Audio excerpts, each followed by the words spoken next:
The ocean remembers everything. Beneath the quiet roll of its surface, it keeps the fragments of countless stories, triumphs, tragedies, and disappearances that have slipped beyond the reach of time.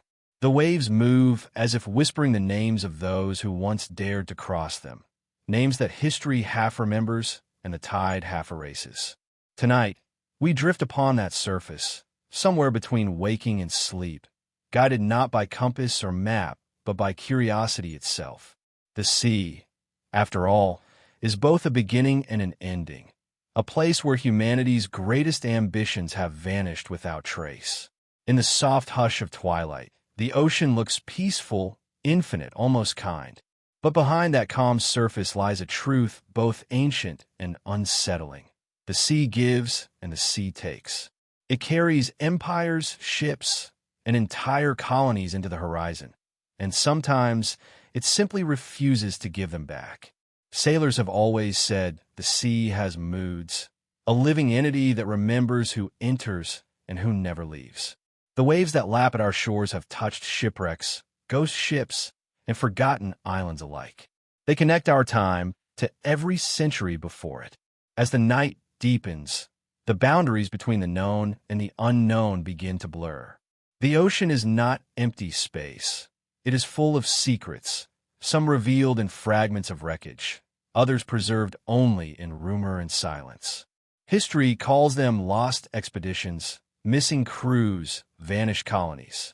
Yet to those who dream under the sound of breaking waves, they feel more like echoes, faint but insistent, tugging at the edges of what we believe to be possible.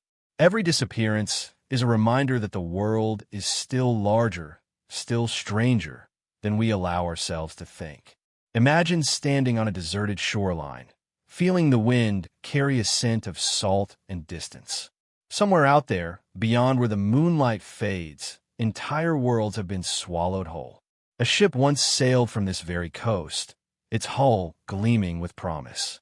Its captain, its crew, its passengers, people who once spoke, breathed, and dreamed, are now nothing more than questions drifting on the current. The sea's surface, smooth and still, hides them beneath miles of unknowable depth. And above it all, stars shimmer indifferently, as they have for every disappearance since the first voyage began. What is it about the ocean that makes its mysteries so enduring? Perhaps it is the way it mirrors the human heart, vast, layered, full of things unspoken. When explorers crossed it for the first time, they carried not just cargo and flags, but hopes of permanence. Yet what they found instead was impermanence, storms, fog, silence. In every age, from wooden galleons to steel freighters, the ocean has humbled even the bravest. The currents move according to laws older than civilization, and no chart can capture them all.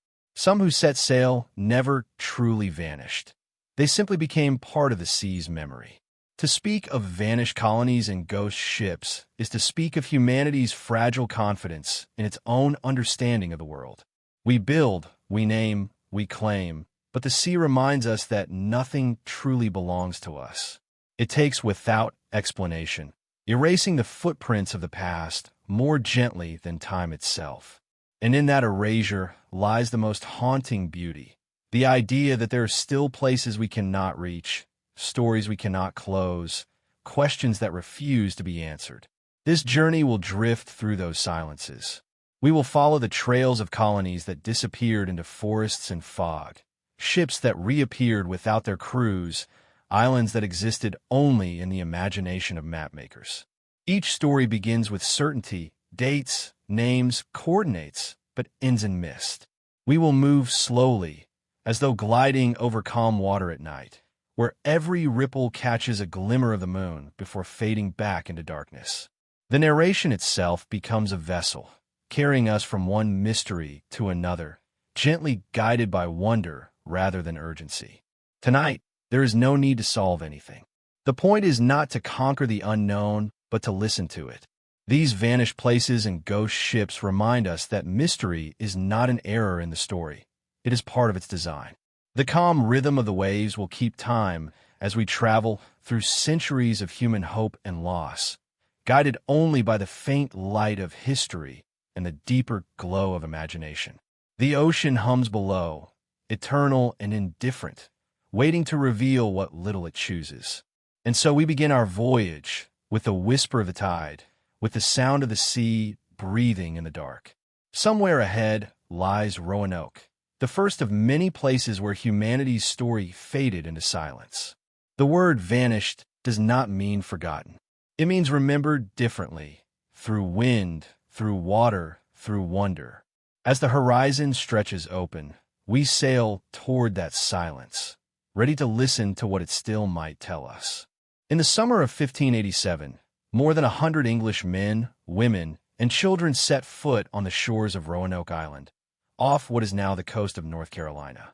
They came with dreams of permanence, of carving a small piece of England into the wild, fragrant marshlands of the New World.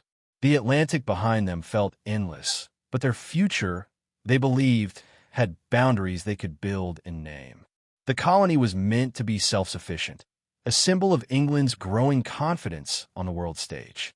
They brought livestock, tools, seeds, and the restless hope that all settlers carry. Yet within a few years, their voices would fade entirely, leaving behind only a single word carved into wood. A message so simple and so haunting that it still echoes through centuries. Croton. It began as all human stories do, with optimism. Their governor, John White, was a painter and a man of patience, recording every detail of the new land in careful sketches. He saw the forests, rich and green, as both promise and peril. The settlers built their homes near the water, surrounded by the sounds of unfamiliar birds and insects.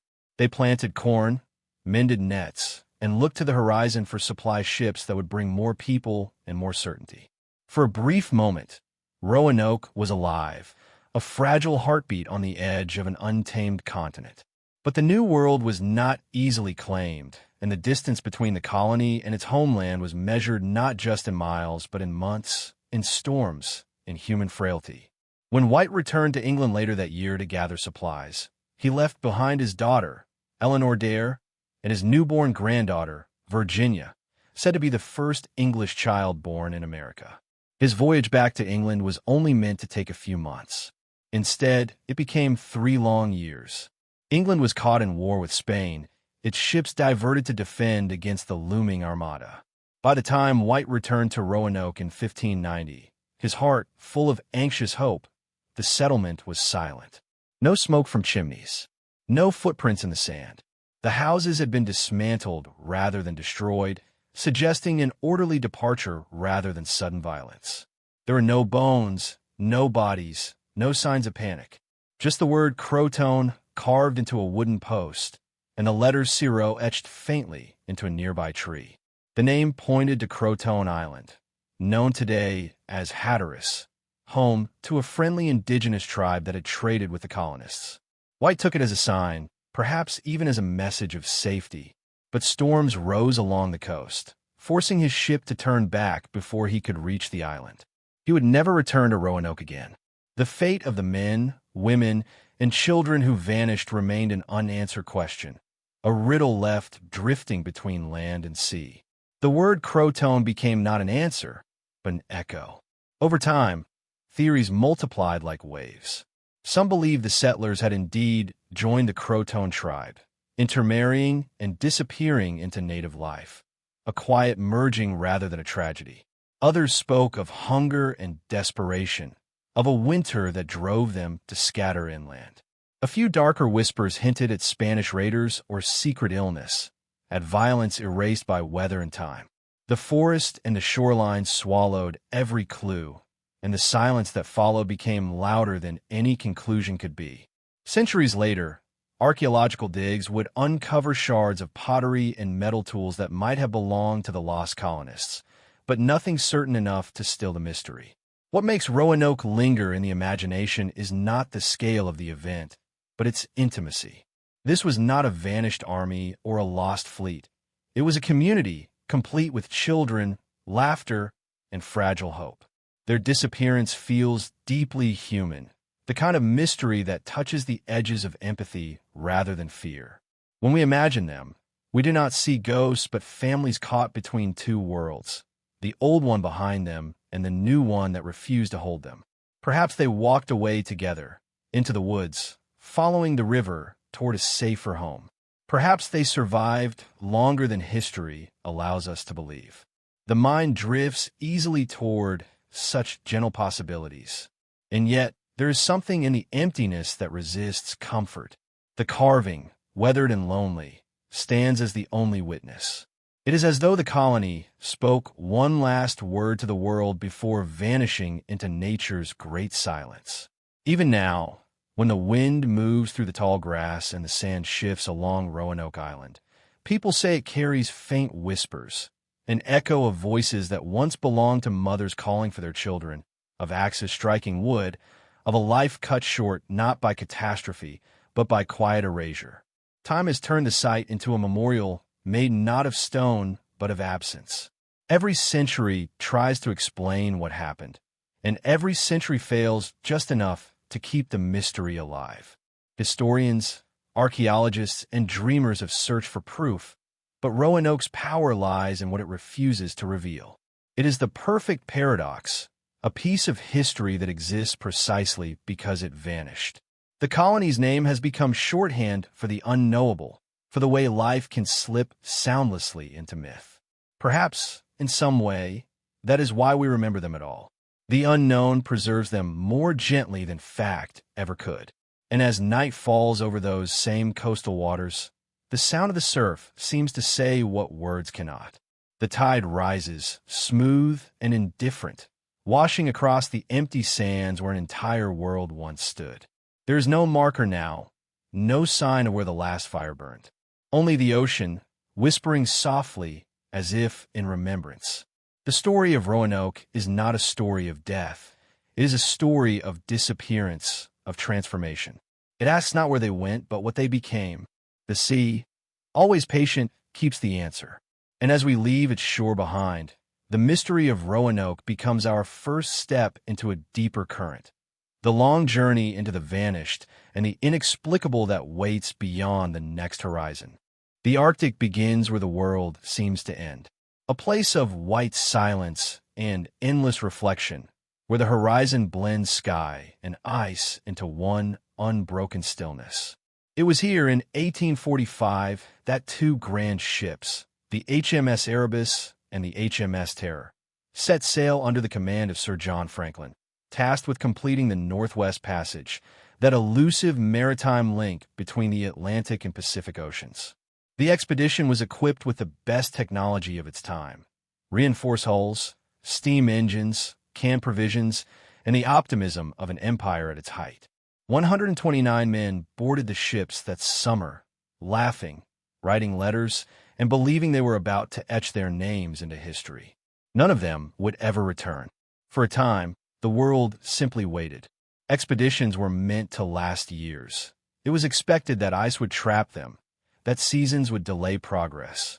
But by 1848, when no word had come, the waiting turned to unease. England sent search parties northward, braving the same frozen labyrinth. What they found, or rather, what they failed to find, would birth one of the most haunting mysteries in maritime history. The first traces came in fragments: abandoned camps, torn tents, the remains of small fires where men had tried to warm themselves against an unforgiving wind. A lifeboat found dragged onto the ice, filled with skeletal remains still clothed in naval uniforms. Tin cans stacked neatly beside them, their contents long spoiled. A few notes and scrawled messages revealed that Franklin had died in 1847 and that his crew had attempted to march south in desperation. But beyond those brief records, the ice had preserved little. The rest was left to imagination, a terrible silence frozen in time. Imagine the landscape they faced: the sun vanishing for months, temperatures so low that metal cracked, the air so dry it turned breath into crystals. The ships had become prisons locked in ice, surrounded by nothing but the slow creaking of frozen seas. Men who had set out to chart a passage to Asia now found themselves drifting into myth. Hunger gnawed, scurvy hollowed their faces, and their minds turned inward, haunted by the unending white. It is said that some of them began to hear the ice itself, groaning, shifting, whispering in tones that blurred the edge between the natural and the supernatural. When Inuit witnesses later spoke of the ships, they described them as haunted things, trapped like living creatures beneath the ice, the sound of their timbers echoing in the cold. Some said they saw men wandering on the floes, starving and delirious, their uniforms tattered but their discipline unbroken. Others spoke of the ships sinking slowly, swallowed by the dark waters below. Western historians often dismissed these oral accounts, but when the wrecks were finally found more than a century and a half later, they matched the Inuit stories almost perfectly. In 2014, the Erebus was discovered, astonishingly well preserved, resting upright on the Arctic seabed. 2 years later, the Terror was found as well, sealed in cold, dark stillness. Their discovery brought awe, but not closure.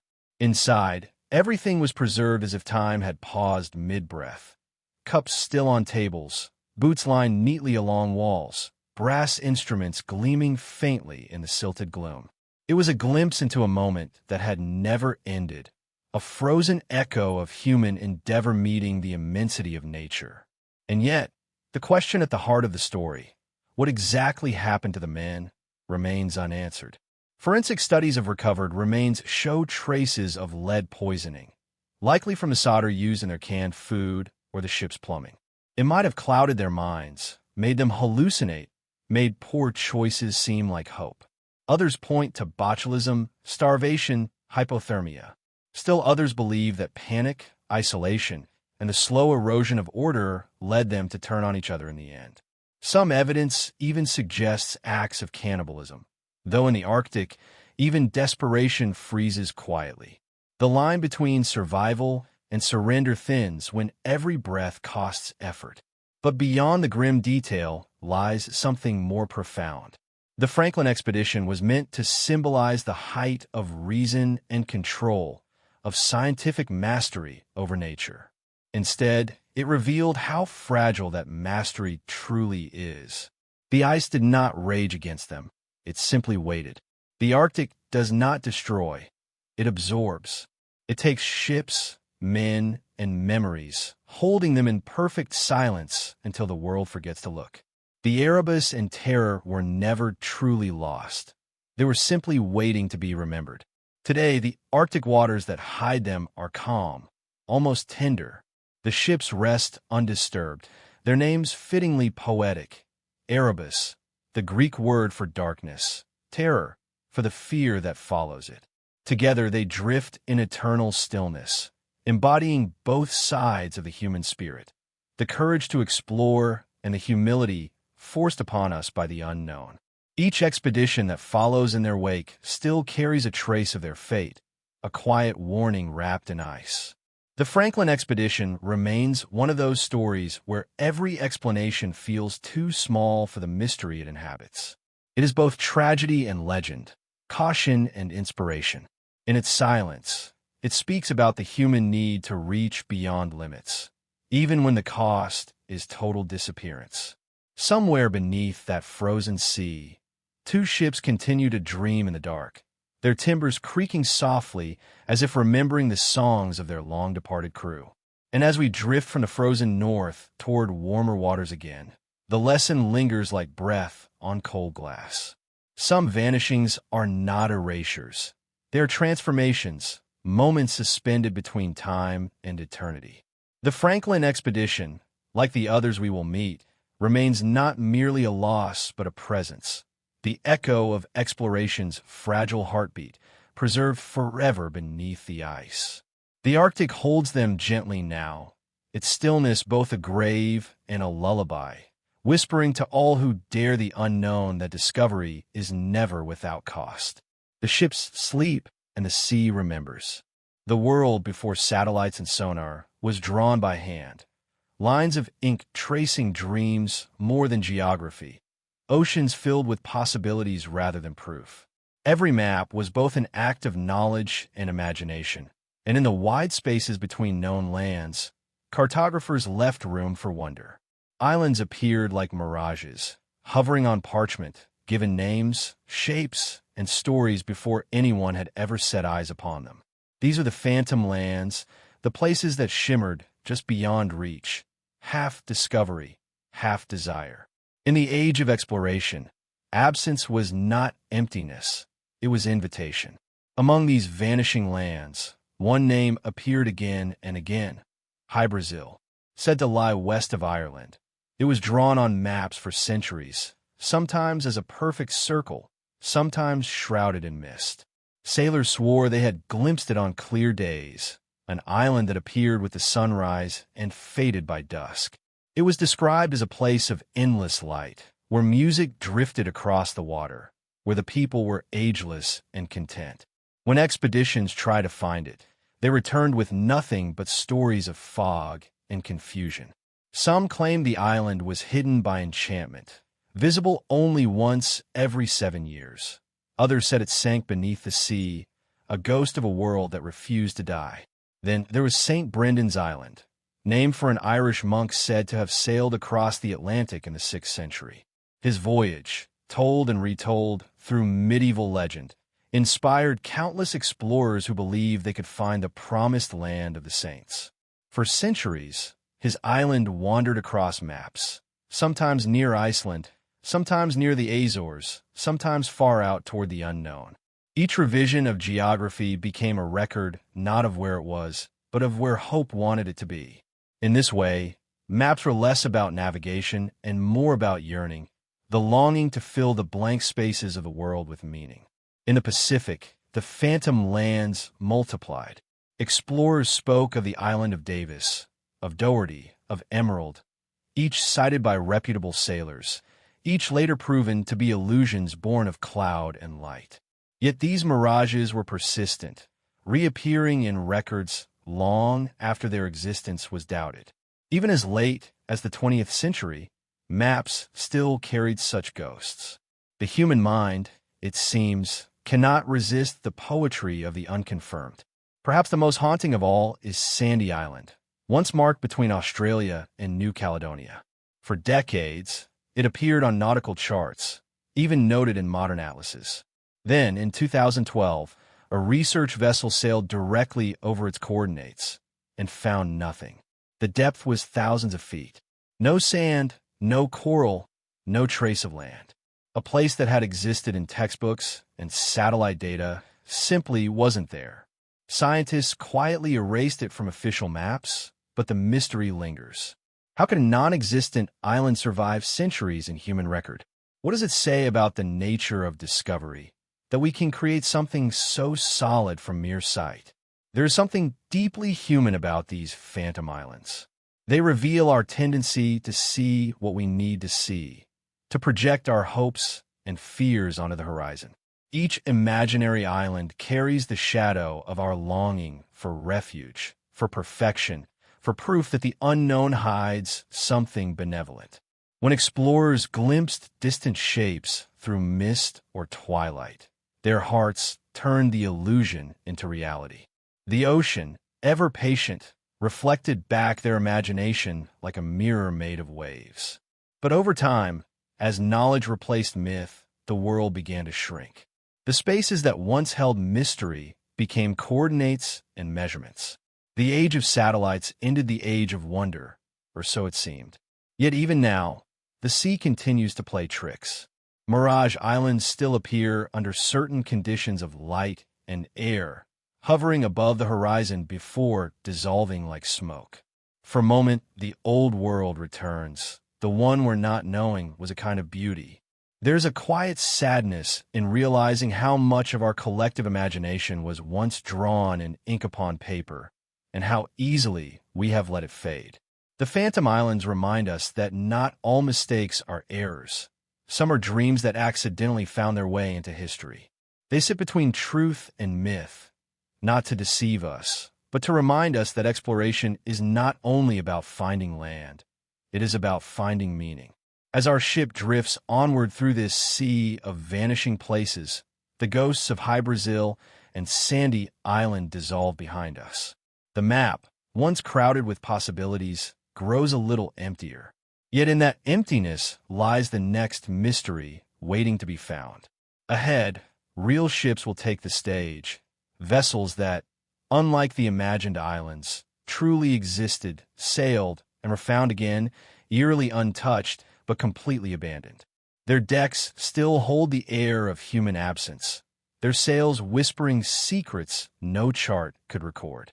The horizon darkens slightly, and the waves grow quieter. The calm after the phantom gives way to something more tangible, but no less mysterious.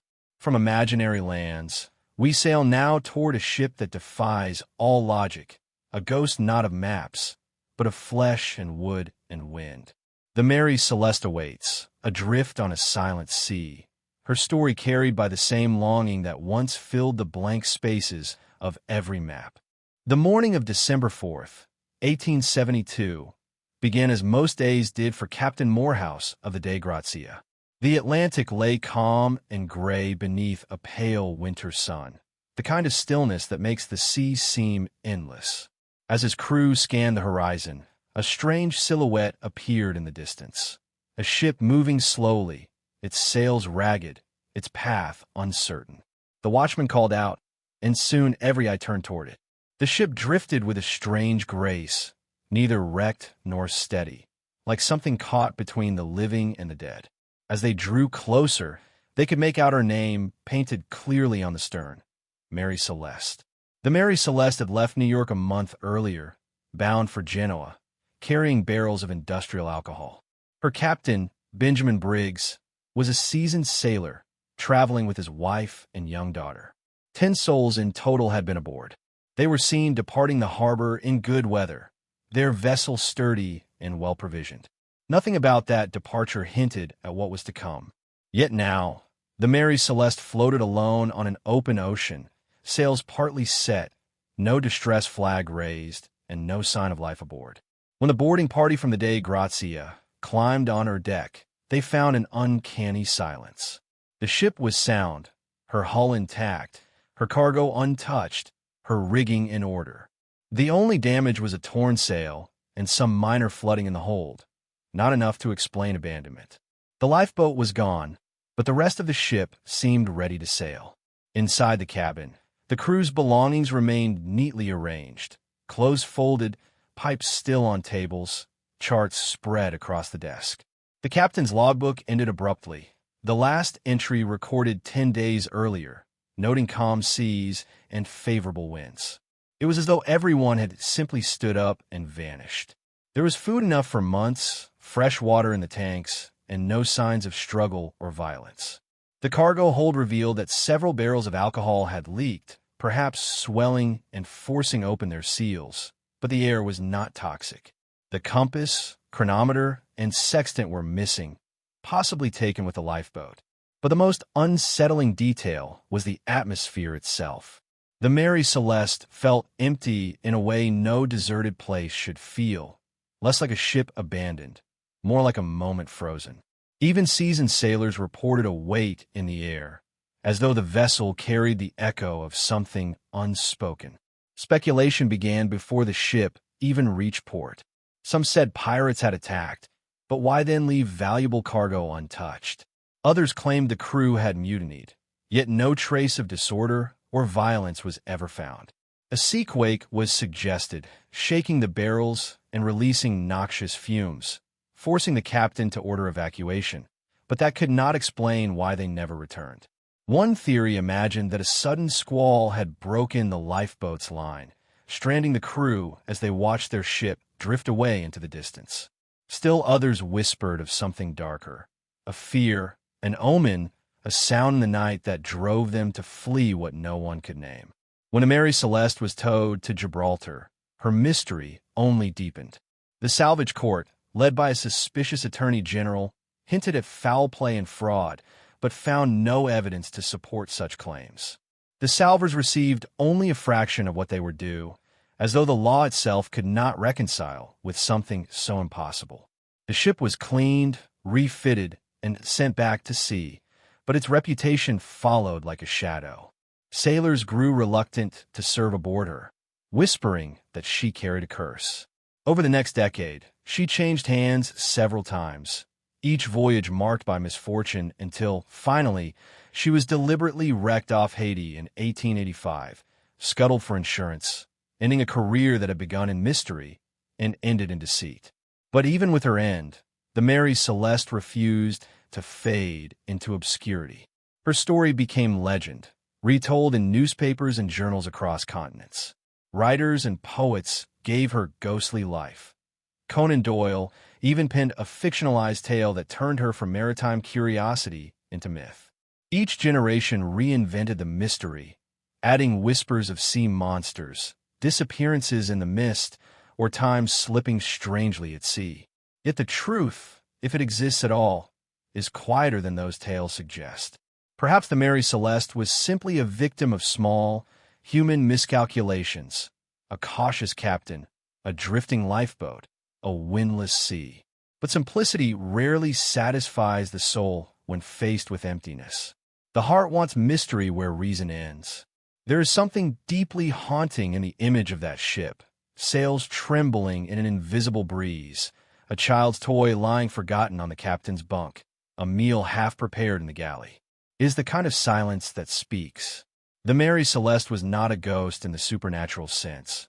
She was a mirror of human fragility, a reminder that life at sea exists always on the thin edge between control and surrender.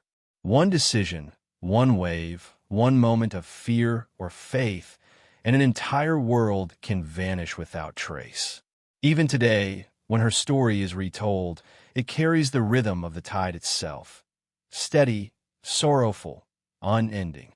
The ship remains adrift in our collective imagination, her empty deck glimmering under a perpetual sun. She embodies the perfect mystery. No violence, no witness, no resolution. Just absence, complete and unbroken. As the night deepens over the imagined ocean, we picture her still, swaying gently on a mirror-calm sea, the rigging creaking softly, her sails whispering in the windless air. No birds circle her, no waves break against her hull. She is a monument to unanswered questions, drifting forever between reason and the realm of ghosts. And as we leave her behind, the water darkens once more. Ahead lies a different kind of haunting. Not a ship abandoned by its crew, but one cursed never to rest. The sea remains unchanged, but the stories it holds shift with each current. From the calm mystery of the Mary Celeste, we sail into the storm-touched legend of the vessel that can never find a harbor, the Flying Dutchman, doomed to sail until the end of time. The legend of the Flying Dutchman drifts through the centuries like mist, impossible to touch, impossible to forget. It is the story of a ship that can never come to port, condemned to sail the oceans forever, glowing faintly in the darkness, a specter of endless wandering. Sailors spoke of her with quiet awe and unease, describing a ghostly silhouette seen through storm clouds, sails tattered but gleaming with unearthly light. To see her, they said, was an omen sometimes of death, sometimes of fate. Yet beneath the superstition lies something more profound, a reflection of the sea's most enduring truth, that it remembers everything but returns almost nothing. The tale begins in fragments, scattered like driftwood across time. Some say the Flying Dutchman was once a real vessel, captained by a Dutchman named Hendrik van der Decken in the 1600s. Caught in a violent storm near the Cape of Good Hope, he is said to have defied both the sea and heaven, swearing that he would round the Cape even if it took him until Judgment Day. His blasphemy sealed his fate. From that moment onward, the ship was doomed to sail without rest, her crew cursed to wander the waters between worlds, never able to find peace. Others claim she was born from the fevered minds of sailors adrift too long, a vision conjured by exhaustion and lightning, by isolation and fear. Whether truth or fable, the Flying Dutchman became the perfect embodiment of every sailor's dread, the fear not of death, but of being forgotten by both sea and sky. Throughout history, sightings have been recorded with eerie consistency. In 1881, the future King George V of England, then a young prince, noted in his diary that a ship's crew had seen the Flying Dutchman off the coast of Australia, a strange red light, and in the midst, the phantom ship glowing. The sailor who first spotted her died shortly after, fueling belief in the omen's power. Other captains swore they saw her appear in the distance during great storms, sometimes sailing impossibly against the wind. Even into the 20th century, reports continued. A phantom hull glimpsed through fog, a flicker of sails that vanished when approached. Yet the story of the Flying Dutchman is not one of fear alone. There is melancholy in her endless journey, a sorrow that feels almost human. Unlike the Mary Celeste, abandoned and adrift, the Dutchman is never empty. She is full of life, cursed life, trapped life. The sailors aboard are said to be shades, condemned to labor eternally, calling out to passing ships for news of the world they can never rejoin. Sometimes they try to send letters home, letters that crumble into dust as soon as they are touched. They are forever moving, never arriving, a metaphor as timeless as the sea itself. Across centuries, artists and poets have been drawn to her as if she were a muse of doom. Wagner turned her into an opera, a tragic captain yearning for redemption through love. Painters depicted her gliding beneath lightning-skies, her sails white as bone, her hull glowing from within. In every retelling, the Flying Dutchman becomes not just a ghost, but a mirror. She reflects the human condition, the endless pursuit, the longing for safe harbor that may never come. There is a peculiar calm in the idea of her ceaseless voyage. To imagine her sailing through dark waters under stars unseen by living eyes is to glimpse eternity itself, a slow, graceful continuation beyond time. She represents not terror, but inevitability, the understanding that everything we build, every voyage we begin, is part of a larger rhythm we cannot control. The sea does not punish, it endures. The Flying Dutchman is its messenger, reminding us that pride and defiance are small against the vastness that holds us all. In some versions of the legend, the curse is broken once every 7 years, allowing the captain to come ashore and seek a soul willing to love him enough to free him. In others, there is no redemption, only the endless wind, the sound of ropes snapping in the dark, and the creak of wood that will never rest. It is this uncertainty that keeps the story alive. She is both warning and comfort, her curse both punishment and promise. The ocean's eternity reflected in human desire for meaning.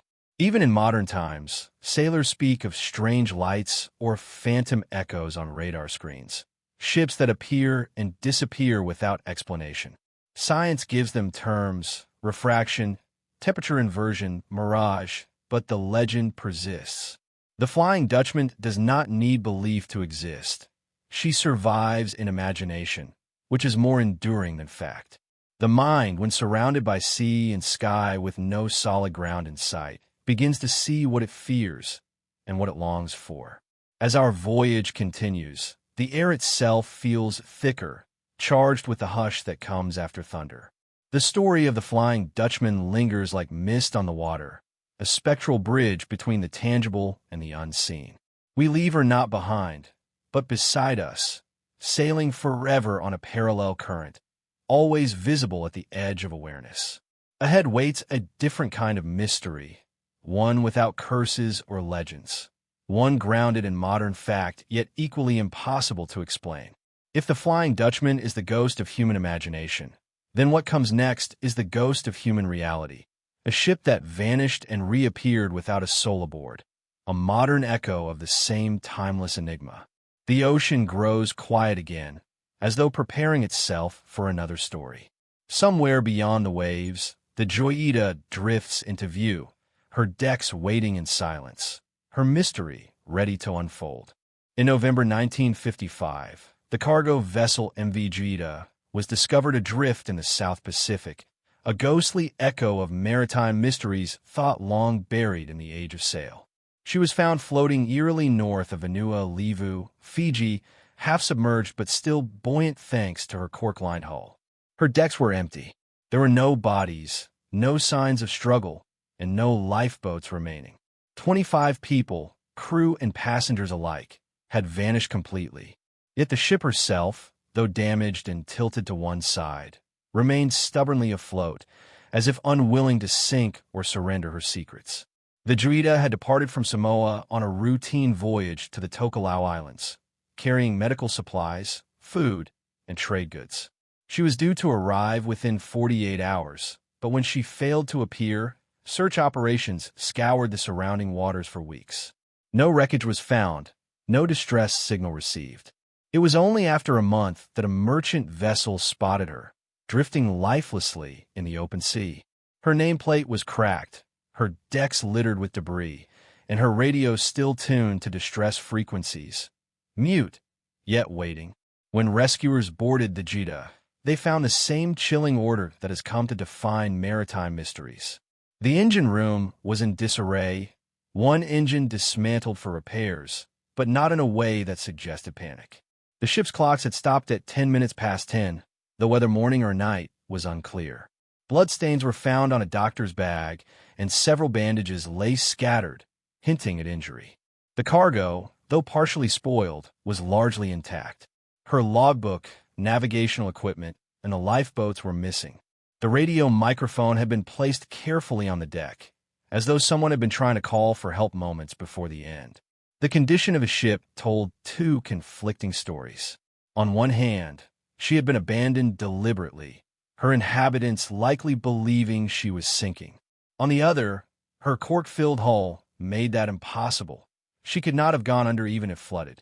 It was this paradox that chilled investigators. The people aboard had fled a ship that could not sink. So where had they gone? Theories emerged quickly, each more haunting than the last.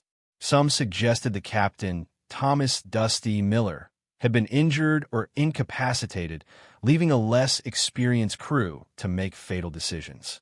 Others believed pirates, or perhaps opportunistic smugglers, had boarded the Drita, forcing the passengers into lifeboats and then vanishing with them. Yet no evidence of piracy was ever found, and no bodies or lifeboats were recovered.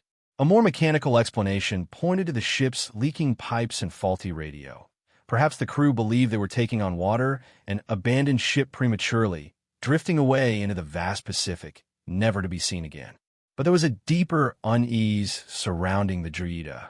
She had always been unlucky. Once a luxury yacht built in 1931, she had survived a torpedo attack during World War II, been refitted for trade, and had changed hands many times since.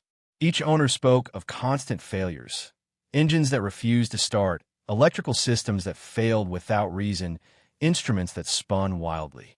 Her nickname among Pacific sailors was the Cursed Ship. Some claimed she carried with her the unsettled spirits of wartime dead, still bound to the hull that had once carried wounded men from battlefields to uncertain safety. When investigators concluded their report, the official cause of the crew's disappearance remained inconclusive. The Drita, patched up and towed to harbor, was eventually repaired and returned to service, but no one could erase her reputation. She continued to change owners, each time sinking further into disrepair, as though haunted not by ghosts but by memory itself.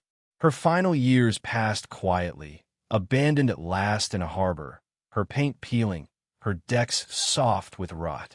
In the 1970s, she was dismantled and scrapped, her remains sold off and scattered, an ignoble end for a vessel that had once commanded global fascination.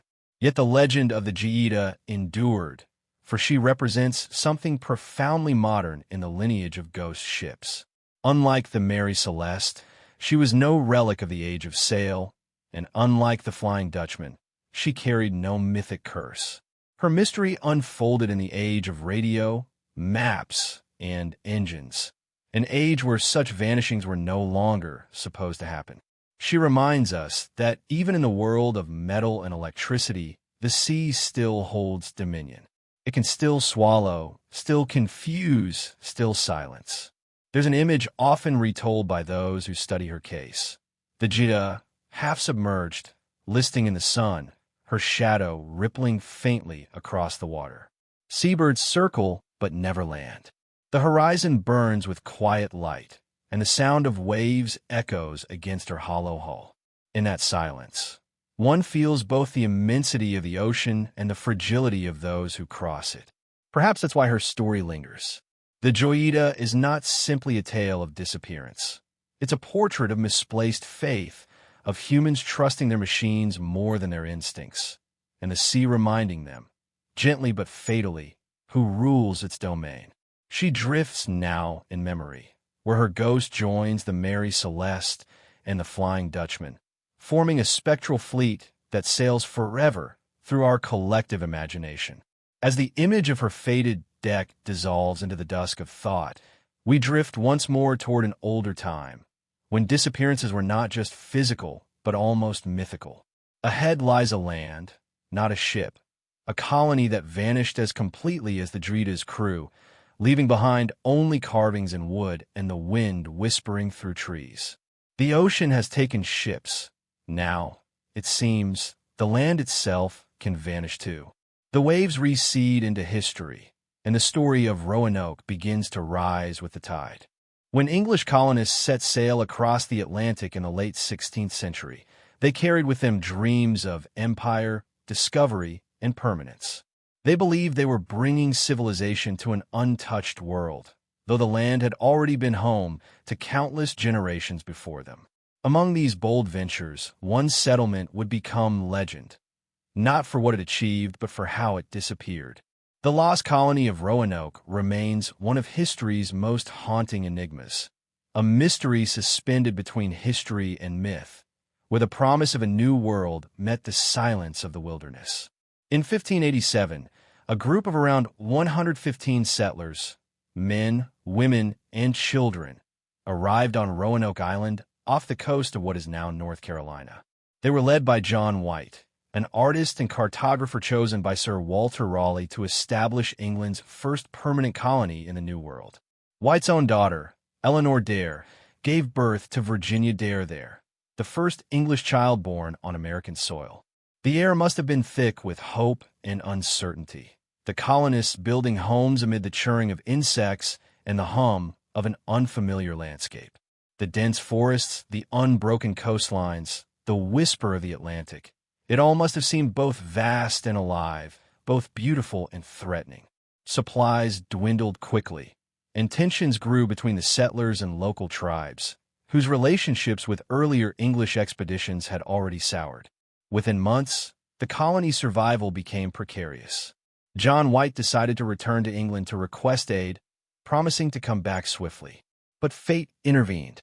War had broken out between England and Spain, and all ships were conscripted into defending the homeland. White's pleas were ignored. It was 3 long years before he could return to Roanoke. When he finally arrived in 1590, the island lay silent. The settlement was deserted. The houses were dismantled rather than destroyed, suggesting an orderly departure. There were no bodies, no signs of struggle. The only clue was a single word carved into a wooden post, Croton. On a nearby tree, the letters Zero had been etched. There was no cross, no symbol of distress. The sign White had instructed the colonists to leave if they were forced away by danger. It appeared they had left voluntarily. But to where? Croton was the name of a nearby island, home to a friendly Native American tribe that had once aided the settlers. White took this as a hopeful sign, believing his people had relocated there. But a storm rose before he could investigate. His ship, battered by wind and tide, was forced back to sea, and he never returned. The mystery froze in time.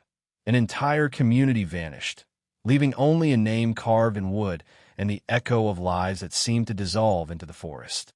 For centuries, historians, archaeologists, and dreamers have searched for traces of the lost colony. Some believe the settlers joined the Croton tribe, intermarrying and blending into their culture. Later explorers reported encountering native communities with European features, gray eyes, lighter hair, perhaps descendants of Roanoke's vanished settlers. Others argue they perished from starvation, disease, or conflict, their remains lost to time and shifting sands. A darker theory suggests they attempted to sail back to England on their own, only to be claimed by the relentless Atlantic. The story endures not because of its answers, but because of its absences. Roanoke is a wound in the map of history, a reminder that empire often begins with uncertainty and ambition with loss. The settlers of Roanoke disappeared into the landscape so completely that they became part of its myth, absorbed by the land they sought to claim. The word Croton has since echoed through centuries of ghost stories, whispered as an omen of disappearance, appearing mysteriously in literature and folklore whenever something or someone vanishes without a trace. Standing on the island today, the forest grows thick where the colony once stood. The air feels unchanged, heavy, humid, eternal. The cicadas still sing, the waves still break against the shore. And yet, there's a stillness there, a sense that the place remembers. It is as if the earth itself has taken the settlers back into its fold, keeping their final moments secret beneath roots and soil. The mystery of Roanoke is not simply about where they went, but how they linger, in names and whispers in the shadowy place between the known and the imagined. There's something profoundly human in their story. They came seeking permanence and found impermanence instead.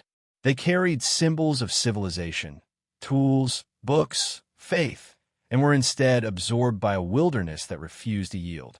Their disappearance speaks to a deeper truth that threads through all the stories of vanished colonies and ghost ships, that no matter how far we travel, we remain at the mercy of the unknown. As we leave the quiet shores of Roanoke, the sound of the sea merges with the rustling leaves, and the line between land and ocean seems to blur. Ahead lies another disappearance, one not of settlers, but of entire worlds lost beneath waves and centuries. Where Roanoke vanished into forest and myth, Atlantis vanished into the deep, a civilization swallowed by time and transformed into legend. The journey continues, from the coastlines of history to the seabed of imagination, where the ruins of the impossible wait in silence beneath the sea. Long before explorers charted the Atlantic, before compasses found their true north or telescopes sought the stars, there was the story of a city that fell beneath the sea. It was a tale so ancient that even the Greeks called it old, a warning woven into philosophy, myth, and memory. The name of that city was Atlantis, and though no one has ever proven it existed, its ghost continues to haunt the collective imagination of humankind. Atlantis is more than a lost place. It is an idea, a reflection of who we are, what we build, and what we lose. The first account of Atlantis came from Plato in his dialogues Timaeus and Critias, written around 360 BCE. He described a magnificent island kingdom beyond the Pillars of Heracles, what we now call the Strait of Gibraltar. It was vast and rich, blessed with fertile fields, abundant metals, and a people who lived in harmony with nature and divine law. The Atlanteans, he said, were powerful and wise at first, but as generations passed, greed and pride overtook them. They sought to conquer the world, turning from virtue to ambition. The gods, angered by their arrogance, sent earthquakes and floods that swallowed the entire island in a single day and night. Only the sea remained, dark and still. For centuries, Atlantis was regarded not as history, but as allegory, a philosopher's lesson about the rise and fall of civilizations. Yet the power of the story refused to fade. Ancient historians and later explorers began to wonder if Plato's tale contained a kernel of truth, if somewhere beneath the waves lay the remnants of a real city, its marble temples buried under coral and time. From the Renaissance onward, scholars, mystics, and adventurers searched for it in every corner of the world. Some placed it near the Azores, others in the Caribbean, the Mediterranean, or even Antarctica. Each theory reflected not just geography, but desire, the yearning for a golden age lost to catastrophe. As centuries passed, the image of Atlantis grew grander, reshaped by each generation's imagination. To the Victorians, it became a parable of empire, a warning that even the mightiest could fall. To early 20th century mystics, It was a cradle of forgotten technology, an ancient civilization that wielded knowledge beyond modern comprehension. Writers spoke of crystal power, airships, and machines that could harness the sea's energy. Scientists searched for evidence in shifting tectonic plates, underwater ridges, and strange ruins glimpsed by divers. Every discovery, a submerged wall, a carved stone, an anomaly on sonar, was hailed as a sign, a whisper from the deep. But beyond the speculation and myth-making, there is a deeper truth in the legend of Atlantis, one that echoes through all stories of vanished worlds. It speaks to the fragility of human achievement, to the idea that even the greatest civilizations can vanish overnight. Whether Atlantis was real or imagined, it captures an archetype that recurs across cultures: the flood myth, the lost world, the punishment for hubris. From Mesopotamia's Gilgamesh to Noah's Ark, from the Mayan Popol Vuh to the legends of Lemuria, humanity has always told stories of water reclaiming what we build, of nature's quiet reminder that nothing made by human hands endures forever. There are those who believe the legend may have roots in real events. Geological records show that around 1600 BCE, the eruption of Thera, modern-day Santorini, devastated the Aegean and wiped out much of the Minoan civilization. Its islands were swallowed by sea and ash, leaving ruins eerily reminiscent of Plato's description. To some historians, this disaster became the seed of the Atlantis myth, a memory of catastrophe retold through centuries, evolving from truth to symbol. Yet even if that were so, the myth has outgrown its origins. Atlantis is not just a place. It is a mirror held up to human ambition, showing us the cost of forgetting humility. Imagine for a moment what would feel like to stand on the last hill of that doomed island. The sky turning red, the sea drawing back as if to inhale the trembling of the earth beneath your feet. The temples cracking, the cries of people carried by wind and water. And then silence. The waves close over marble, gardens, cities. Light fades into darkness, and what was once a thriving world becomes memory, a story told to remind us that the sea does not forgive arrogance, and time does not keep monuments. In modern times, explorers equipped with sonar, submersibles, and satellites continue to scan the ocean floor, searching for symmetrical patterns, ancient walls, or remnants of roads buried beneath sediment. Each discovery brings a flicker of hope, followed by disappointment. The ocean is vast and patient. It guards its secrets well. Perhaps Atlantis lies hidden still, or perhaps it never existed outside the mind of a philosopher seeking to teach the dangers of pride. But the beauty of its legend lies precisely in its uncertainty. It is both a warning and a dream, a reminder that we are temporary, yet capable of imagining eternity. And so, as night deepens and the waves quiet once more, the story of Atlantis drifts into the distance. Its marble towers dissolve into mist, leaving only ripples on the surface of thought. The sea remains calm now, but the silence feels heavy, as though it remembers what it once took. From these ancient depths, we rise again toward another kind of disappearance, not of cities, but of ships swallowed by mystery in our own time.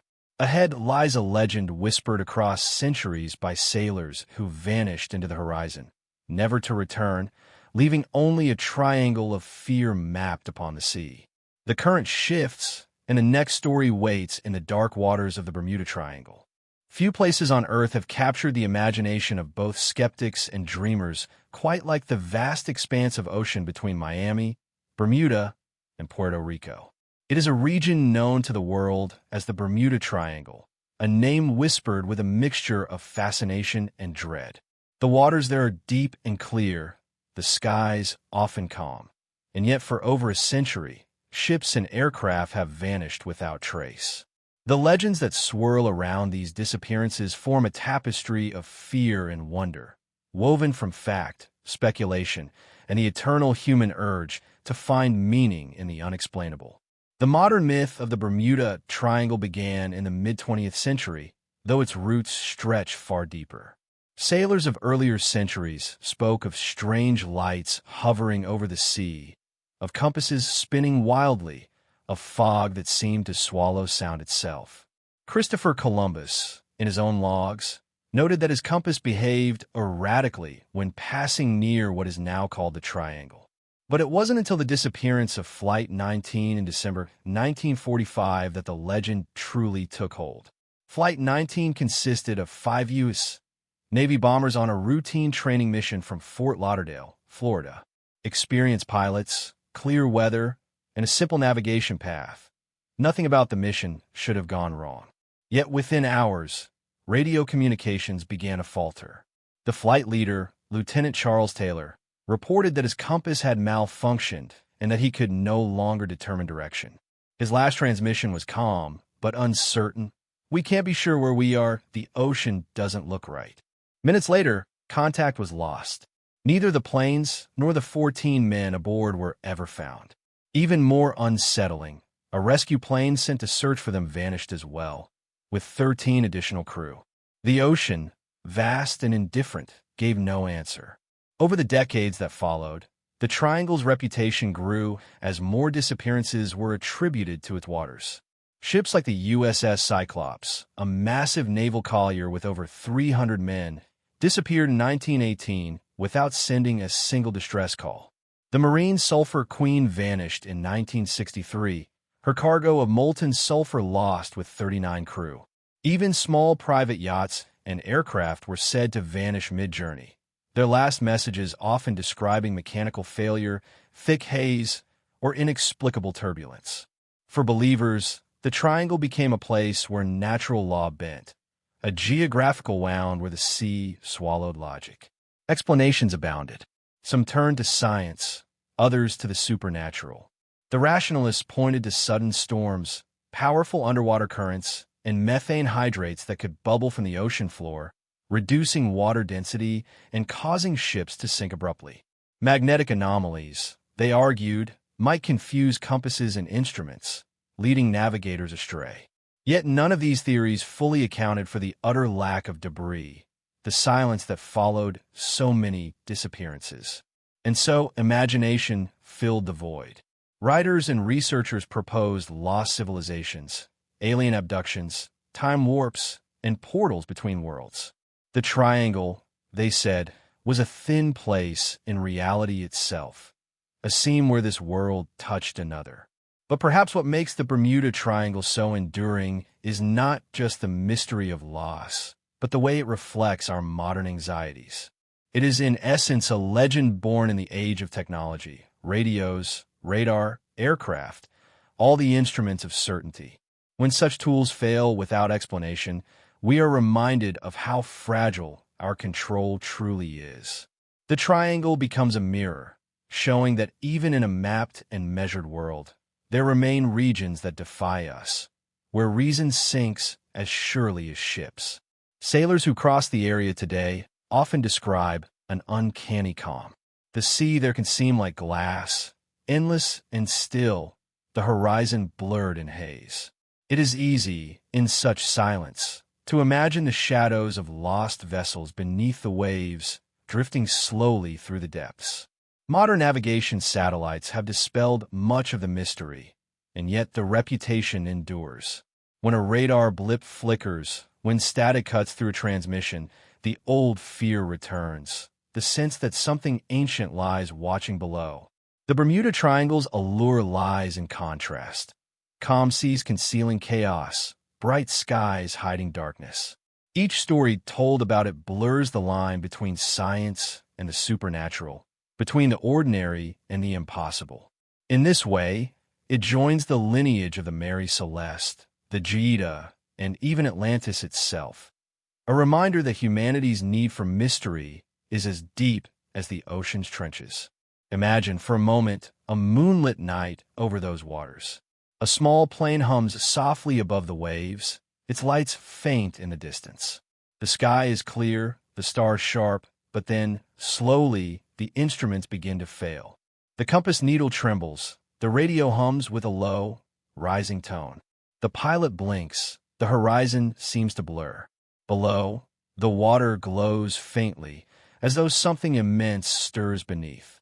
A sudden fog rises, dense, luminous, soundless. When it clears, the sky is empty once again. Whether myth, science, or something between, the Bermuda Triangle stands as a monument to the unknown. It tells us that not all mysteries are ancient. Some are modern, born from our own belief that we've mastered nature. In truth, we have not. The ocean remains older, wiser, and infinitely patient. It does not need to reveal its secrets. It only needs to remind us that it has them. As the waves of the triangle fade behind us, the sea grows calm once more, stretching toward the horizon like polished glass. The world seems peaceful again, but beneath that calm lies a deeper current of unease. For if the ocean can erase ships and cities, what else might it conceal? Ahead, our journey leaves the Atlantic behind and enters the colder, stranger waters of the north. There, off the coast of Japan, lies another triangle of mystery, a place sailors call the Dragon's Triangle, where compasses falter, ships vanish, and legends awaken once more beneath the Pacific sky. Far to the west of the Hawaiian Islands, nestled in the vast expanse of the Pacific, lies a region both feared and revered by sailors, the Dragon's Triangle, sometimes called the Devil's Sea. For centuries, mariners have whispered about these waters, where vessels vanish without warning, compasses spin erratically, and the ocean itself seems to boil with invisible currents. The triangle stretches from the coast of Japan to the Bonin Islands and down toward the Mariana Trench, a place where the Pacific's deepest secrets converge beneath deceptively calm waves. It is a region that blends the known with the unknowable, where history and legend merge in a pattern as fluid as the currents that sweep through it. Accounts of disappearances date back centuries. Japanese fishing vessels reportedly vanished in the early 20th century, leaving no trace of hull or crew. During World War II, submarines and supply ships failed to return from these waters, despite careful tracking and reconnaissance. Reports describe sudden storms, strange lights over the water, and powerful currents capable of dragging even large ships into the abyss. In one tale, a vessel was said to have been swept off course despite calm weather. Its crew never heard from again, as if the sea itself had simply claimed them. Like the Bermuda Triangle, the Dragon's Triangle has inspired speculation that ranges from the scientific to the supernatural. Geologists point to tectonic activity, noting that the area sits above multiple fault lines capable of generating earthquakes and tsunamis. Methane hydrates rising from the seafloor could reduce water density, causing ships to sink with terrifying suddenness. Strong, unpredictable currents and underwater whirlpools may have further contributed to accidents. But no theory fully explains the sheer number of disappearances or the reports of unexplained lights and phenomena that seem to defy natural laws. Legends also persist among local fishermen and islanders. Some speak of fireballs hovering over the water, disappearing ships appearing suddenly, and eerie fogs that swallow sound and light. Others tell stories of ghostly apparitions of ships sailing in reverse, or the sudden appearance of ancient vessels from centuries past, glowing with a strange phosphorescent light. These tales have persisted alongside modern reports, adding a sense of timelessness to the region. The Dragon's Triangle is, in many ways, a maritime mirror of the human imagination, a place where fear, awe, and curiosity intersect, producing stories that survive long after the waves have claimed the physical evidence. Perhaps what is most unsettling about the Dragon's Triangle is its silence. Survivors' accounts, when they exist, often describe an oppressive stillness, a lull in the wind, a pause in the rhythm of the waves, as if the ocean itself were holding its breath. Instruments fail, radios go dead, and even seasoned navigators report a sense of disorientation, as though the laws of physics are temporarily suspended. In these moments, the boundary between the rational and the impossible blurs. A ship is no longer just wood and metal. It becomes a vessel suspended between worlds, drifting along currents that may or may not exist on any map. The modern mystique of the Dragon's Triangle is enhanced by the fact that it has been extensively surveyed. Unlike the Bermuda Triangle, which remains largely mythologized, the Pacific waters have been mapped, patrolled, and monitored. Submersibles and sonar scans have not revealed wrecks in proportion to the reports, leaving open the unsettling possibility that whatever claims ships here does so silently, leaving almost no trace. In this way, the Dragon's Triangle feels both contemporary and ancient, a reminder that the ocean's vastness continues to harbor phenomena beyond human comprehension. There's also a cultural layer to the mystery. In Japanese folklore, these waters are associated with dragons and sea spirits, entities capable of both creation and destruction. Sailors grew up hearing cautionary tales, learning that respect and humility were essential when crossing these waters. The triangle was not merely dangerous. It was sacred, a domain where the line between life and disappearance, between human and myth, was perilously thin.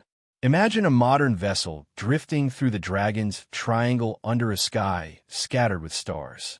The ocean is flat, deceptively calm. Instruments flicker. A sudden wind stirs, though clouds remain absent.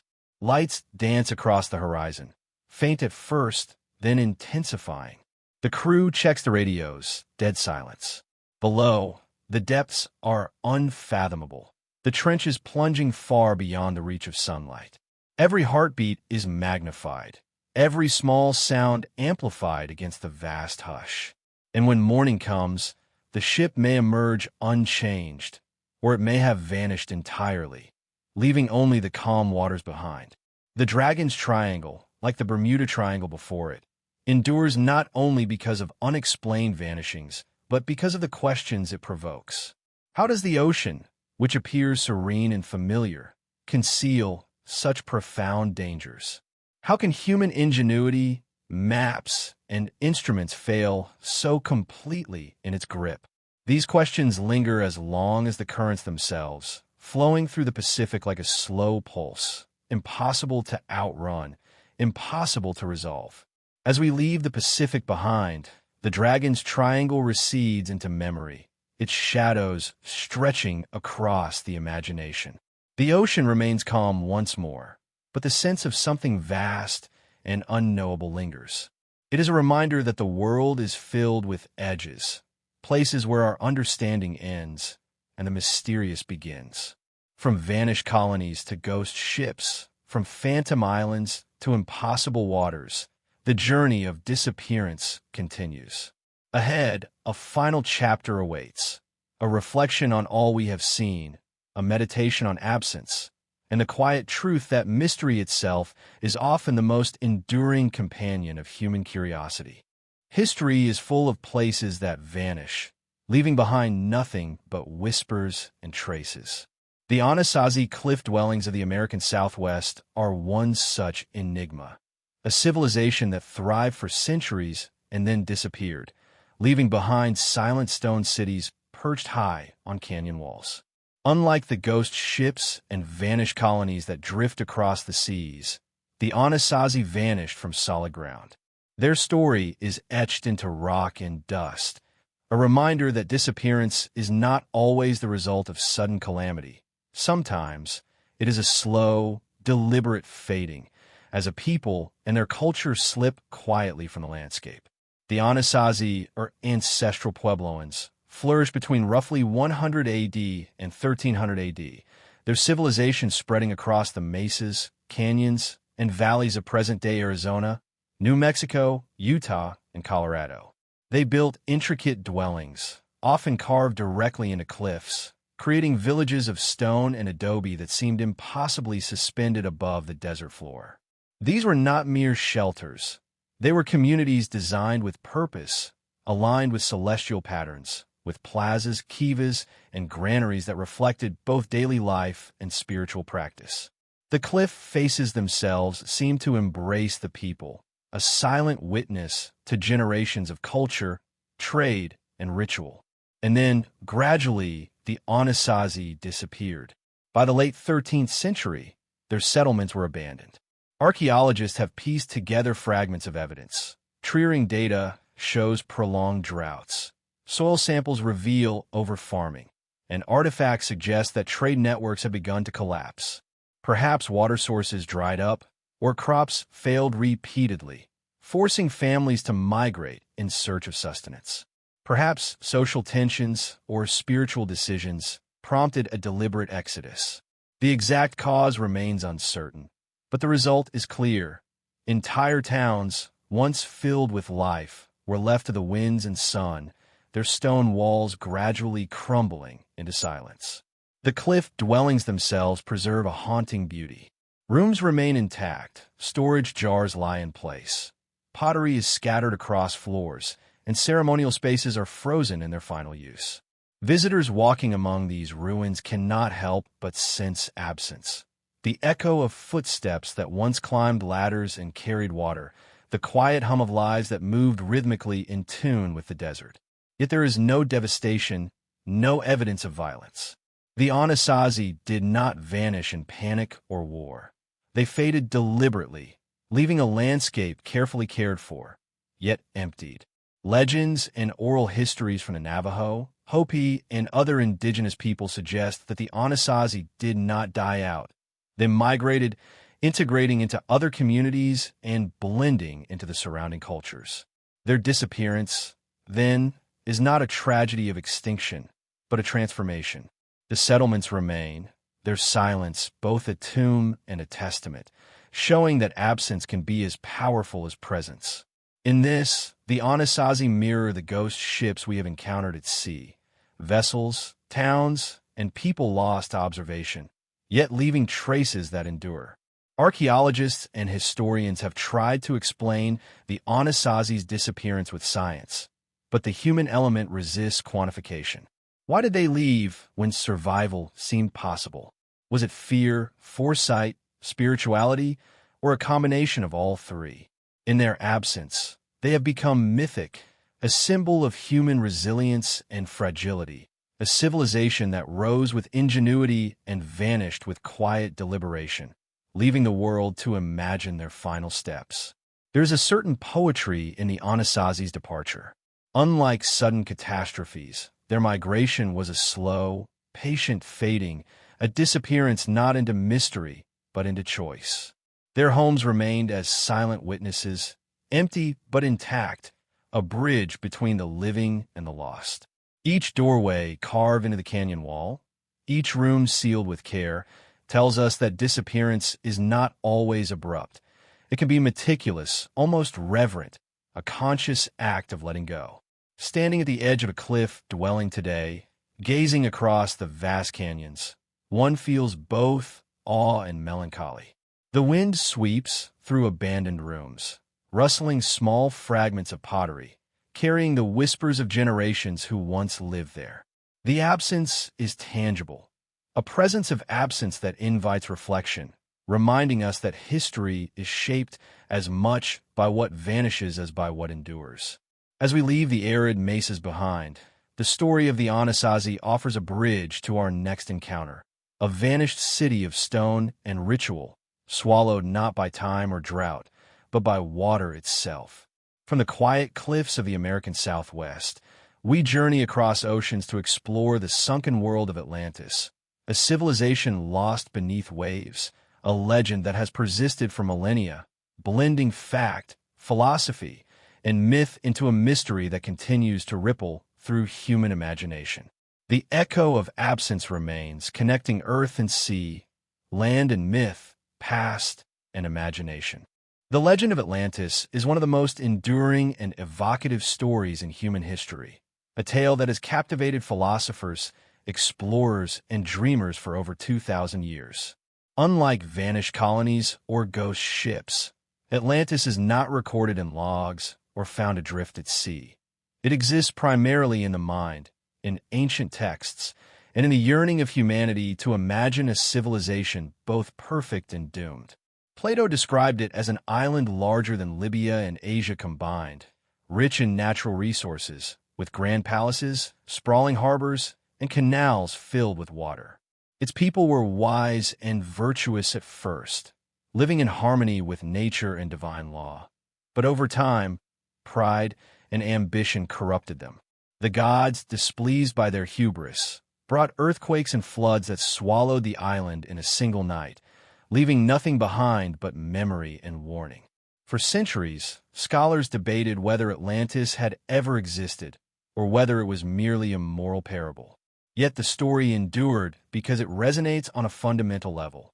It is a tale of human ambition, ingenuity, and fragility, a civilization that reached the heights of art, science, and architecture, only to be undone by the same flaws that often plague humanity: greed, overreach, and arrogance.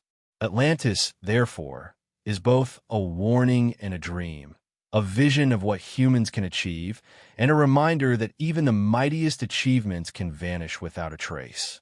Throughout history, the search for Atlantis has taken explorers to every corner of the globe.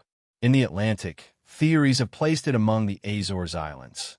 In the Mediterranean, some scholars point to the island of Santorini, destroyed by a volcanic eruption that wiped out the Minoan civilization. Others have suggested locations as far afield as the Caribbean or Antarctica, fueled by interpretations of ancient texts, underwater topography, and geological anomalies. Each theory reveals as much about human imagination and desire as it does about archaeology or oceanography. The pursuit of Atlantis is a journey as much inward as it is outward, a quest for lost knowledge and the possibility of reclaiming a vanished golden age. The allure of Atlantis lies not just in its physical description, but in the ambiguity that surrounds it. Unlike ghost ships or vanished colonies, there is no definitive record of its existence. No bodies, no artifacts, no ruins conclusively linked to Plato's tale. The mystery thrives in this absence, leaving room for interpretation and speculation.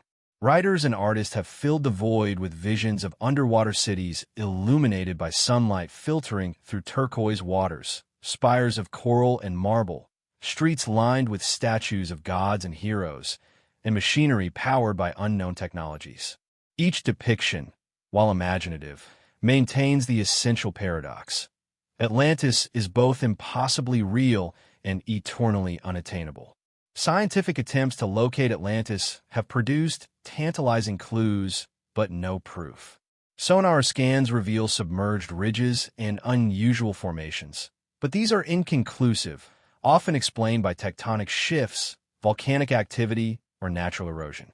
Satellite imagery sometimes shows patterns that hint at city-like structures beneath the ocean, yet these too can be illusions caused by light, shadow, and sediment.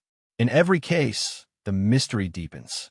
Atlantis remains a symbol of human longing, for discovery, for understanding, and for the chance to touch something lost forever.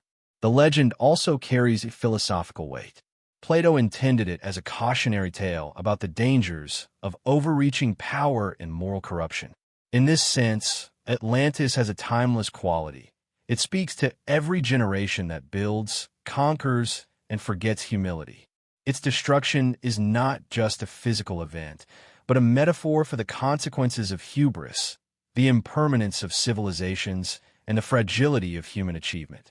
The story resonates because it reflects a truth that remains constant. No matter how advanced or powerful we become, the forces of nature, time, and human folly can undo even the grandest accomplishments. There's a haunting beauty to imagining Atlantis beneath the waves. Consider the sun filtering through a calm sea, illuminating submerged temples, colonnades, and plazas. Schools of fish dart among coral-encrusted statues, and currents whisper along stone streets that once bustled with life. The city is at once silent and vibrant, lost yet present, a frozen echo of human aspiration. In this vision, Atlantis is not just a location, but an experience, a meditation on loss, imagination, and the transient nature of all things. Ultimately, the story of Atlantis connects the vanished and the imagined. It stands alongside the lost colonies, the ghost ships, and the phantom islands we have traversed on this journey, a bridge between history and myth, between fact and possibility. Each disappearance we have explored, whether on land or sea, echoes the same fundamental truth. Humans have always been drawn to the unknown, compelled to imagine what might have been, and haunted by what cannot be recovered. As the waves of thought carry us away from Atlantis, its legend fades into the depths, leaving only ripples of reflection. The sea remains calm and patient, concealing wonders and horrors alike beneath its surface. From sunken cities to vanished civilizations, from deserted ships to phantom islands, the world is a map of absences, each gap inviting curiosity, contemplation, and a quiet acknowledgement that some mysteries are meant to endure. Ahead, as night deepens, we move toward our closing reflection, a meditation on all the vanished worlds we have encountered, the enduring allure of disappearance, and the peace that comes from letting mysteries exist, unclaimed, unproven, and eternal. As we reach the closing chapters of our journey through vanished colonies, ghost ships, and lost civilizations, a quiet reflection settles over the mind, much like the gentle hush of waves rolling onto a deserted shore. Throughout history, the human imagination has been captivated by absence, by the spaces left behind when people, cities, or entire cultures vanish without explanation. From the abandoned settlements of Roanoke to the drifting decks of the Mary Celeste, from the sunken grandeur of Atlantis to the turbulent waters of the Bermuda and Dragon's Triangles, each story shares a common thread: the tension between what is known and what remains forever out of reach. These mysteries remind us that the world is far larger than our understanding, and that sometimes the unknown itself is what endures. What draws us to these disappearances is not merely curiosity, but a profound recognition of impermanence. Human life, achievements, and civilizations are fragile. The Anasazi left behind their stone cities. The Druida remained afloat without her crew. Atlantis lingers beneath waves that have forgotten their sound. In every case, the tangible world continues, indifferent to the absence of those who once inhabited it. This quiet endurance of the world, juxtaposed with the sudden or deliberate disappearance of people and societies, creates a haunting beauty, a reminder that existence is both transient and persistent, fleeting in the individual, but enduring in the larger rhythms of nature. There is also a lesson in humility embedded within these stories. We build, we explore, we map, and yet, despite all our knowledge and technology, the world retains corners beyond our control. The ocean can swallow ships, forests can reclaim villages, time can erase the memory of empires. Even when we try to record or rationalize these vanishings, the stories resist full comprehension. In this, the unknown serves a purpose. It grounds us, reminding us of the limits of human mastery and the vastness of the universe in which we exist. Yet alongside the unease and loss, there's wonder. These mysteries spark imagination, inspiring stories, art, and science alike. The Flying Dutchman haunts operas and novels. The Mary Celeste drifts through literature and folklore. Atlantis fuels exploration and speculation. The absence itself becomes a canvas on which human curiosity paints, an invitation to ponder what lies beyond the visible, what remains unseen but imaginable. In this sense, disappearance is not merely an end. It is a beginning, a portal into reflection and creativity. As night deepens and the mind drifts with the rhythm of imagined tides, it becomes possible to see these vanishings not as tragedies alone, but as reminders of mystery's value.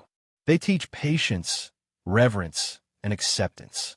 They invite us to listen to silence, to walk empty streets and deserted decks in our imagination, and to feel the weight of history and the expanse of the unknown. In the quiet of these thoughts, there's a strange comfort. Not all questions require answers. Not all absences demand resolution. Sometimes, the enduring beauty lies in what we do not know. Across oceans, continents, and centuries, these vanished worlds converge into a single reflection. The human curiosity is eternal, and that mystery is timeless. The Mary Celeste, the Judah, Roanoke, the Anasazi, Atlantis, the Bermuda Triangle, and the Dragon's Triangle. All are connected by absence, by the quiet echoes left behind when something disappears. They remind us that the world is alive with stories beyond sight, that history is shaped as much by what is lost as by what is remembered, and that the imagination thrives in spaces where certainty ends. And so, as we let our minds drift with the gentle waves of thought, the vanished and the unknown become companions. The sea calms, the forests breathe, and the ruins stand silent under sun and stars. These mysteries do not demand our answers. They ask only that we witness, that we wonder, and that we allow ourselves to be carried along the currents of history and imagination.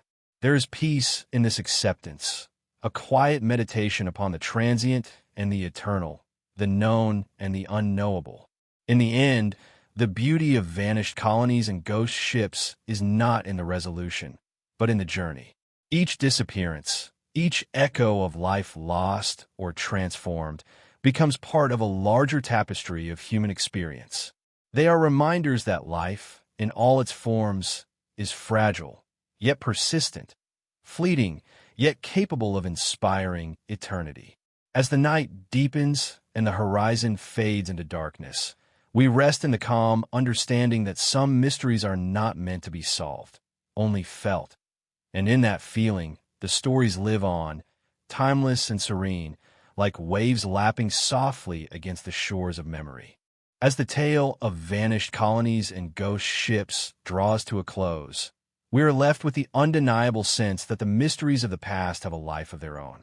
They linger in the spaces between what we know and what we can only imagine, stretching our understanding of history, time, and the forces of nature. The deeper we probe into these forgotten chapters, the more questions seem to arise, creating a never-ending cycle of intrigue and speculation. What is it that compels us to search for answers in these lost stories, to reach out to the past in an attempt to uncover its secrets? Perhaps it is the haunting reminder that there are still places in this world, and within ourselves, that remain unexplored, uncharted, and unexplained. These mysteries, however, aren't just puzzles. They are a reflection of our ongoing relationship with the unknown. History, in its vastness, is filled with dark corners and shadows that challenge our perception of reality. The lost colonies and ghost ships offer glimpses into the past, but also into our deepest fears and desires. There is something profoundly human about the need to understand the inexplicable, to piece together the fragments of a larger puzzle that might never be fully completed.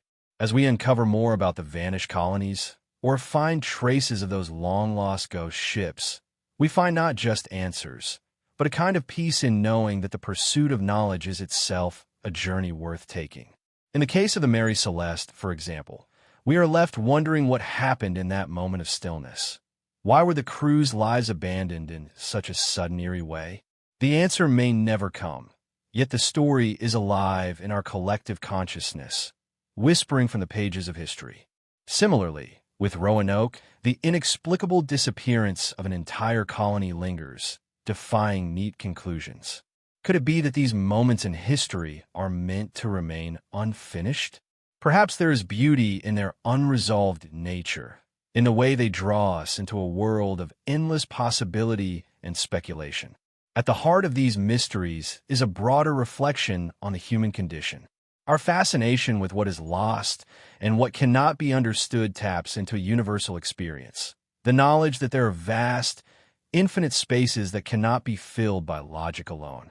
These stories push us to question the limits of what we know and dare to look beyond the horizon, where the unknown waits patiently, never fully receding.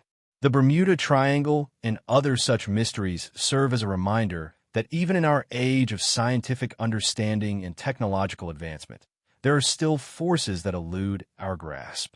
We may chart the seas, map the stars, and understand the laws of nature, but there are still realms where our reach does not extend. Perhaps there are things beyond our comprehension, things that remain hidden in the folds of time, waiting for a moment when we are ready to uncover them. It's a humbling thought, but one that keeps our curiosity alive, propelling us forward, even as we acknowledge that some questions may remain unanswered forever. Yet, the possibility of rediscovery always lingers. With each new piece of evidence uncovered, whether it is a shipwreck or a map pointing to an uncharted island, we are reminded that the past is never truly gone. It is simply waiting in some deep, hidden place to be brought into the light. The ghosts of these lost ships and colonies may still haunt the waters, their stories waiting to be retold, their mysteries waiting to be solved. And perhaps that is the most comforting aspect of these stories, that even as we drift through time, the unknown continues to invite us to explore, to seek, and to wonder. As we reach the end of our journey through these vanished histories, we are left with a lingering sense that the unknown is not a place of fear, but of infinite potential. These mysteries don't just reflect what we don't know. They also reflect the very nature of our search for truth. They remind us that history is not a straight line, but a winding path filled with gaps, shadows, and unexpected turns. The world is full of stories that have yet to be fully told, and in those untold stories, we find our own curiosity, our own wonder, and our own journey. Perhaps, in the end, the greatest mystery is not what happened to these lost colonies or ships, but why they continue to captivate us. Why do we find ourselves drawn to their shadows, seeking to bring light to what has long been hidden? Maybe it is because, in these forgotten places, we see a reflection of our own yearning for answers in a world that is, at times, just as mysterious and elusive as the vanished colonies themselves. And so, the stories of the vanished colonies and ghost ships continue to live on, not in the answers we find, but in the questions they leave behind. It is in the pursuit of these mysteries that we come closer to understanding not just the past, but ourselves. As we continue to peer into the abyss of the unknown, we are reminded that the journey is as important as the destination.